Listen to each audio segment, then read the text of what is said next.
মধ্যপ্রাচ্যে ইরান ও যুক্তরাষ্ট্রের মধ্যে চলমান যুদ্ধবিরতি থাকলেও পর্দার আড়ালে ঘনীভূত হচ্ছে নতুন উত্তেজনার মেঘ। সাম্প্রতিক মার্কিন সংবাদমাধ্যম এনবিসি নিউজের এক প্রতিবেদনে দাবি করা হয়েছে, ইসরায়েল ও যুক্তরাষ্ট্রের বিমান হামলায় বিধ্বস্ত হওয়া নিজেদের সামরিক সরঞ্জাম উদ্ধারে বড় ধরনের অভিযান শুরু করেছে তেহরান।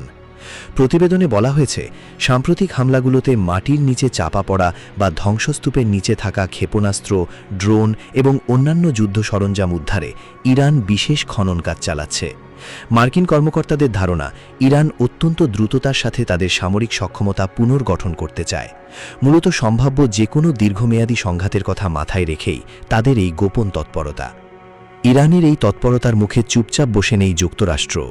মার্কিন সেন্ট্রাল কমান্ড বা সেন্টকম জানিয়েছে, মধ্যপ্রাচ্যে মোতায়েন করা তাদের নৌবাহিনীর জাহাজগুলোতে নতুন করে জ্বালানি, খাদ্য এবং গোলাবারুদ সরবরাহ বাড়ানো হয়েছে।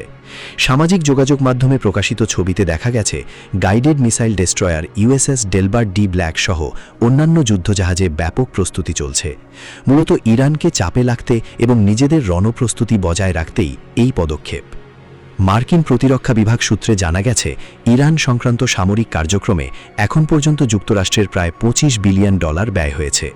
মার্কিন প্রেসিডেন্ট ডোনাল্ড ট্রাম্প এক বিবৃতিতে জানিয়েছেন, তিনি ইরানের ওপর মার্কিন নৌ অবরোধ আরও কয়েক মাস অব্যাহত রাখার পক্ষে। ট্রাম্পের দাবি, ইরানের নেতারা একটি চুক্তির জন্য মরিয়া হয়ে আছেন, তবে শর্ত মেনে না নেওয়া পর্যন্ত কোনো নমনীয়তা দেখানো হবে না।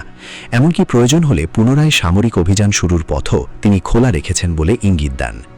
এদিকে যুক্তরাষ্ট্রের হুমকির মুখে কড়া জবাব দিয়েছেন ইরানের শীর্ষ নেতা মুস্তফা খামেনি।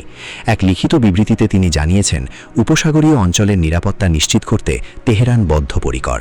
এই জলপথে শত্রুপক্ষের যে কোনো ধরনের অপব্যবহার বা উস্কানি কঠোর হস্তে দমন করা হবে বলে তিনি হুঁশিয়ারি দেন। সামগ্রিকভাবে যুদ্ধবিরতি চললেও এই অঞ্চলে সামরিক ও রাজনৈতিক অস্থিরতা আবারও নতুন করে ডানা মেলছে।